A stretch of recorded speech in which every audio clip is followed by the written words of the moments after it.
Don't be fooled by this man's height. He's barely over a meter tall, but he's a sharpshooter and a well-known bounty hunter across the region. Still, someone refused to believe it and chose to insult him, and as you'd expect, it didn't end well for the man. The angry mayor sent men to hunt him down, but the dwarf used a sniper rifle taller than himself with one shot. He scared off the pursuers. Later, a young man came to him, offering a reward of $10,000 to help rescue his sister, who had been kidnapped by outlaws. The dwarf was clearly tempted, and just like that, the three of them set off to track down the gang, but none of them expected the mission to be this difficult. Let's rewind to a few days earlier. In 1912, a black figure sped across a vast, frozen tundra on a motorcycle, brushing past a girl named Lula. The masked rider reached the church and forced the mourners to open the coffin, then grabbed a robe from the corpse's hands and stole the church's horse as well. Meanwhile, Lula and her brother Jack were busy working. At the time,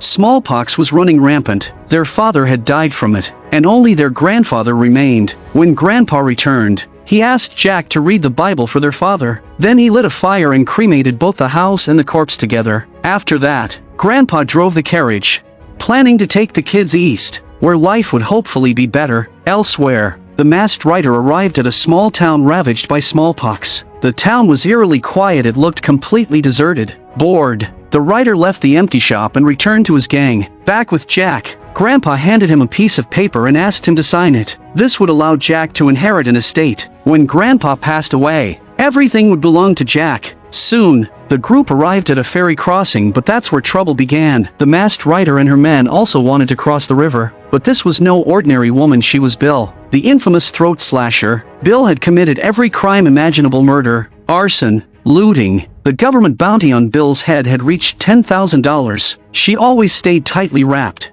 No one had seen her face and no one knew she was actually a woman. The outlaws didn't want to pay for the crossing. It looked like both parties would have to share a single small boat. Bill removed her mask and scarf, and noticed the beautiful girl standing nearby, Lula. She had passed her earlier on the road and was instantly drawn to her youth and beauty. Jack sensed something was wrong, and immediately stepped in front of his sister to shield her. Without hesitation, Bill made an offer. She wanted to buy Lula. The air turned tense in an instant. Grandpa drew his gun to protect his granddaughter. Bill had already holstered her weapon, but Grandpa fired first. Startled by the noise that infuriated Bill, she fired back, shooting Grandpa multiple times. Jack was knocked out by Bill's men, and Lula was taken away to the next town. The next day, they stopped at a candy shop. At first, they exchanged some taunting words with the shop owner. The owner could tell they weren't good people, so he tried to remain polite and calm. As expected, they were there to rob the store. They wanted both money and candy, while the owner was packing the sweets.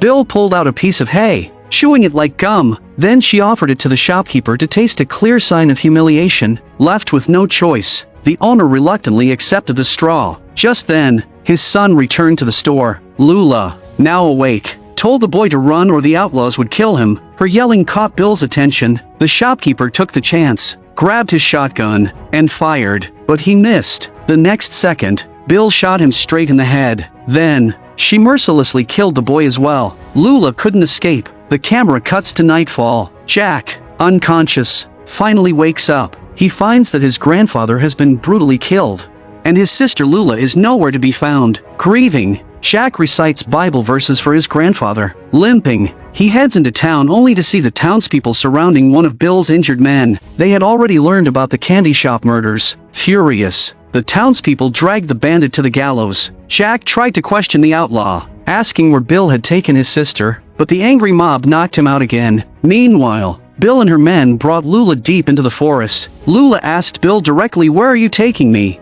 She was sure Jack would come for her, but Bill coldly replied that Jack was already dead. As Bill turned her back, Lula reached for a gun strapped to the horse and aimed it at her, but she didn't have the courage to pull the trigger. Bill quickly snatched the gun back and fired warning shots into the air around Lula. When Jack regained consciousness again, a man named Eustace was digging a grave right next to him. Eustace thought Jack was dead too, and was planning to bury him along with the outlaw's corpse. Jack was filled with anxiety. His sister had been kidnapped, and all he could think about was getting her back as soon as possible. Out of kindness, Eustace told him that Bill's gang had fled north. Just then, Jack noticed a nearby carriage. He asked Eustace if he could rent it, but Eustace told him it wasn't his. The carriage belonged to a bounty hunter named Jones. Jones was a short man, barely over a meter tall, but as long as he got paid, there was nothing he wouldn't do. This time, his job was to bury bodies. Eustace dug the holes, while Jones went to the mayor to collect the fee. The whole job was only worth $2, but the mayor mocked Jones, calling him a freak. He demanded that Jones dance like a monkey to earn the full $2, otherwise, he'd only give him $1. Jones couldn't take the insult. He beat the mayor to the ground in just a few punches, then grabbed 2 coins and ran. Jones rushed out of the room,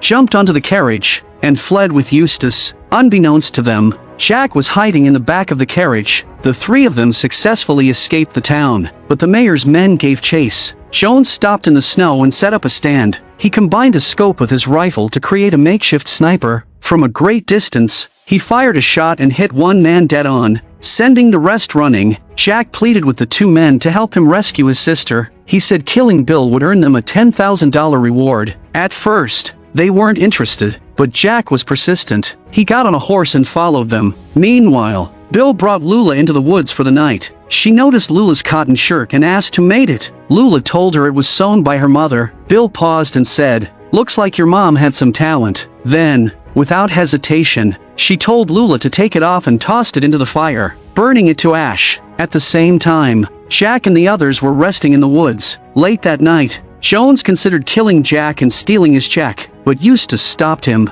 After thinking it over, Jones woke Jack up and asked him to work for them. They'd split the bounty 3 ways, but Jack had to follow his orders. Jack agreed immediately. The next day, the mayor sent 2 bounty hunter brothers to track down Jones. After all, Jones had beaten him and killed one of his men. This grudge had to be settled. At the same time, Bill and her gang were on the move. Lula asked to use the bathroom. She pierced her palm with a thorn and left a bloody handprint on a tree as a marker so Jack could follow the trail and find her. That night, the group slept in the snow again. 2 of the outlaws had evil intentions toward Lula, but Lula fought back fiercely. She smashed a bottle over one of their heads. The noise woke Bill. She walked over, grabbed the man's groin, and made it clear no one was allowed to touch her people. After disciplining her men, Bill curled up next to Lula, falling asleep to a lullaby sung by the gang. But Lula never expected the first person to find the blood handprint would be one of the mayor's bounty hunters. Meanwhile, Jack and the others arrived in a different town. They asked around for any news about Bill. Someone said they saw the group split up the day before. One bandit went into the slums. The others took Lula into the mountains. It was safer to check the slums first. Charging into the mountains blindly would only get them killed. The 3 of them split up.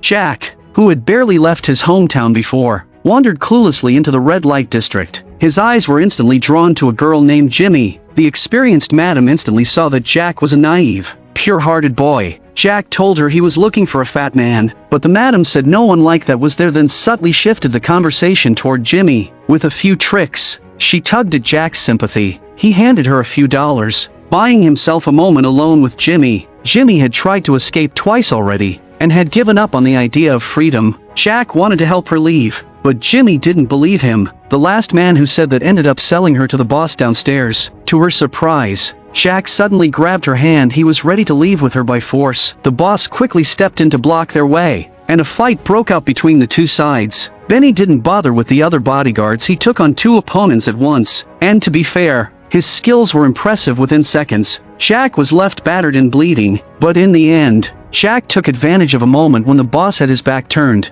He swung his stick and knocked him out cold. Then he grabbed Jimmy and made a run for it. Jones and Eustace were stunned. Did Jack just spend a fortune to buy this girl's freedom? But no, he didn't spend a dime. When they told Jimmy their goal was to find the fat man connected to Bill, she immediately offered a clue. He was living in a shack on the edge of town. Meanwhile, the bandits told Lula to keep moving. Their destination was Big Tank Forest. Lula was terrified and asked why they had kidnapped her. To her shock, she learned that Bill had kidnapped many girls before, and without exception, they all ended up dead. Around midnight, Jack and the others arrived at the shack where the fat man lived. He was sleeping like a pig, completely unaware that someone had broken into his house. They tied him to a chair and began torturing him for answers. Jack only wanted to know where his sister had been taken. The fat man still had the nerve to stay silent. So Jones picked up a long nail and a hammer and slammed it into the man's leg. The fat man screamed in pain. At that moment, Jones spotted a newspaper on the table. It said that Bill's bounty was $1,000 alive.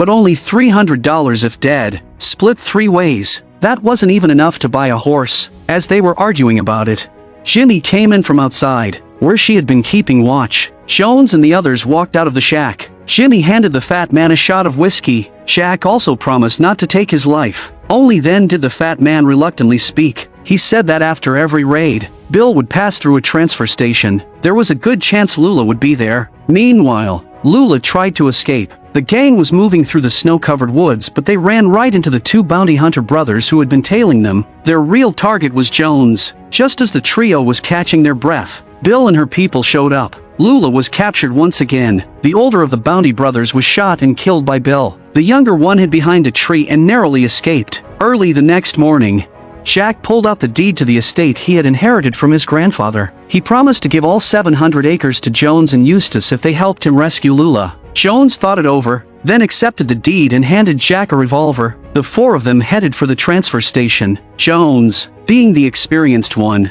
went in first to scout the place. Sure enough, inside he found Bill. Their conversation was tense and filled with hostility. "You're the littlest man I ever seen." "You're the ugliest." But surprisingly, Bill didn't get angry, because more than being called ugly, the thing Bill hated most was being lied to. Before they could say much more, one of Bill's men came in and reported that all the stolen goods had been sold. He also mentioned something in passing that there was an unusually small dwarf in the shop. That line caught Lula's attention. Jones had stepped outside, and Lula happened to be just nearby. Through the wooden door, he mentioned Jack's name, which instantly caught Lula's attention. She realized her brother had come to save her. She and Jones exchanged a glance, but now wasn't the right time to act. They'd have to wait for a better opportunity. Out of nowhere, the younger bounty hunter took Jimmy hostage. Jones recognized him immediately. He worked for the town mayor. Jack invited him to join the team, and the moment he heard there was bounty money involved, he threw away his old assignment and agreed to help Jack get revenge. And just like that, they had one more person on their side. Meanwhile, inside a nearby church, a preacher was passionately delivering a sermon on love, family, and faith. Suddenly, Bill burst in on horseback, a look of disdain in her eyes. By the time Jack and the others arrived, the church had been reduced to rubble. The preacher was badly burned by the flames, but he recognized Bill. He told the group that Bill had gone toward Big Tank Forest. Winter would soon seal off the roads, and if they didn't act fast, Lula wouldn't live to see spring. Then, the preacher shared a tragic story about Bill. Bill's mother had been assaulted by a gang of criminals. She gave birth to Bill as a result of that trauma. Bill's childhood was filled with abuse at her mother's hands until one day, she silently set her mother on fire. But in doing so, she also burned away her own soul. As an adult, Bill couldn't stand anything related to her mother. That's why she made Lula strip off her clothes and burn them. But deep down, she often behaved like a little girl curling up in the arms of other women, desperately seeking comfort. Maybe that's why Bill kidnapped women, but none of them ever survived. After sharing this story, the preacher closed the door. Jack and his team began tracking Bill's group, following the signs left along the road. By day, the outlaws moved north. By night, they rested in the woods. After several days of travel, Jack and the others finally caught up. They planned to observe quietly before attacking, otherwise they might spook the enemy. But the younger bounty hunter ignored orders completely. He rushed in with a knife only to get stabbed in the neck by a bandit who had just finished going to the bathroom. Jones told everyone not to fire to avoid revealing how many of them were there, but Jimmy fired a shot anyway, hitting one of Bill's men. At that point, there was no point hiding anymore. They had no choice but to strike first. A gunfight broke out between both sides. Bullets tore through windows and wooden walls, but none hit the bandits hiding behind them. Jack and the others kept firing as they slowly approached the cabin. Seeing this, Bill grabbed Lula and ran into the forest, leaving her men to cover the retreat. One thug ran into Jimmy. Sadly, she had already emptied her gun. In a brutal struggle, both of them stabbed each other in the stomach at the same time.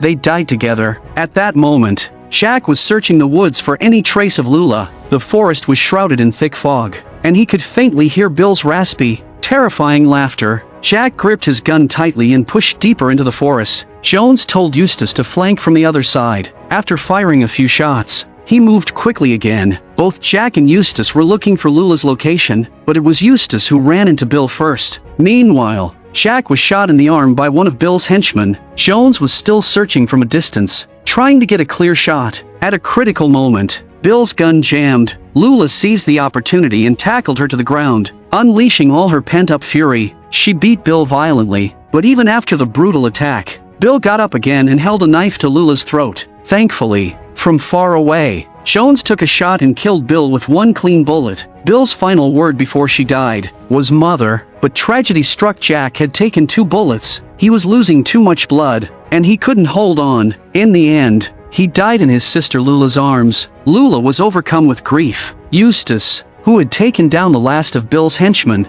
was also badly wounded. Jones rushed over to them. Eustace said, even though he wouldn't be getting the reward money, at least he had done one good thing in his life. And with those final words, Eustace fell silent forever. Jones tried hard to hold back his tears. After the bloody battle, only he and Lula had survived. Lula furiously cut off Bill's head. Together, she and Jones delivered it to the authorities. The police officer there recognized Jones. He said Jones had always been skilled, and now that he'd taken down Bill, his name would be even more famous. But Jones asked him to treat him like an ordinary man and just hand over the bounty quietly. After everything he had been through, Jones no longer wanted fame. He only cared about collecting the $300. To his surprise, the officer told him Bill's bounty had risen to $10,000. And just like that, the two of them came into a fortune. Lula didn't want Jones to go back to being alone, so she invited him to return with her to the estate. And so, in the final scene of the film, the two of them leave it all behind, retiring to the countryside and becoming each other's family. I'm a movie enthusiast. Please subscribe to my channel, and I'll see you next time.